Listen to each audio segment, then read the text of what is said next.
Moi, je commence à 6h le matin pour faire les ménages au centre aéré. Et puis à 7h30, il y a les enfants qui commencent à arriver. Puis il y a une maman qui est arrivée avec son fils.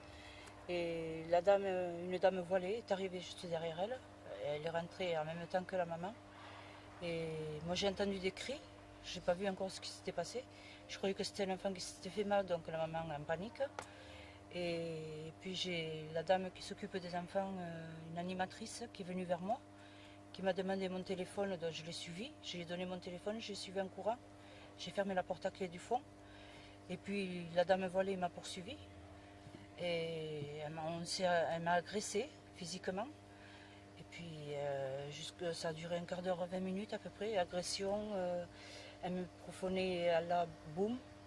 Après elle m'a dit, elle me sortait comme un truc de la poche et elle me faisait comme ça, comme si elle voulait m'égorger. Et là j'ai paniqué. Donc j'ai essayé de sortir, elle me poursuivait toujours, donc j'ai réussi à sortir. Il y avait une petite cabane dehors, elle me poursuivait, on faisait le tour de la cabane, elle me poursuivait. Elle est rentrée, elle a tout saccagé à l'intérieur. Elle a pris un truc de feutre ou de stylo, je sais pas quoi, elle me les a balancés dessus.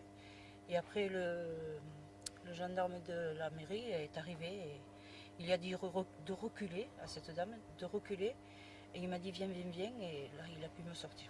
Vous avez pu tous sortir finalement du Oui, bâtiment? il n'y avait plus personne dans le bâtiment. Oui. Elle était comment? Elle était déséquilibrée, agressive, cette femme-là? Elle était très agressive, mais je pense qu'elle était déséquilibrée, oui.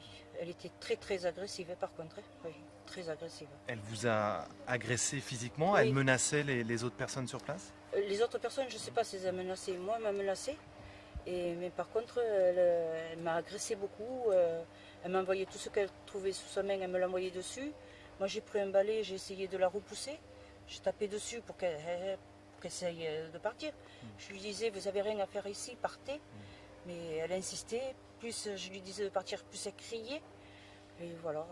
Et après, la police municipale est arrivée. Et les forces de l'ordre sont arrivées. Ils l'ont neutralisée. Elle a mis le feu dans une poubelle, je crois, ou je sais pas quoi. À l'intérieur du bâtiment? Oui, je pense. Enfin, d'après ce que j'ai compris maintenant, je ne sais pas si c'était à l'intérieur ou à l'extérieur, je ne sais pas. Vous avez eu, j'imagine, très peur, madame? Oui, très très peur. Je suis encore sous le choc, j'ai très mal à la tête, je fais que trembler. J'ai eu très peur. Parce que quand elle a mis la main derrière et qu'elle m'a fait ça, j'ai eu peur, très peur. C'est là que je suis partie en courant, j'en ai même cassé mes chaussures. Je suis partie en courant et qu'elle m'a poursuivi, quoi. Elle m'a poursuivi. Est-ce qu'elle avait des revendications? Est-ce qu'elle demandait quelque chose en particulier? Non, parce qu'elle ne parlait pas français, donc on ne comprenait pas ce qu'elle disait. Et moi, je lui disais, avec des gestes, je lui disais de partir, mais elle restait là, elle continuait à m'agresser, et à m'envoyer tout ce qu'elle avait sous la main, à me l'envoyer au visage, partout.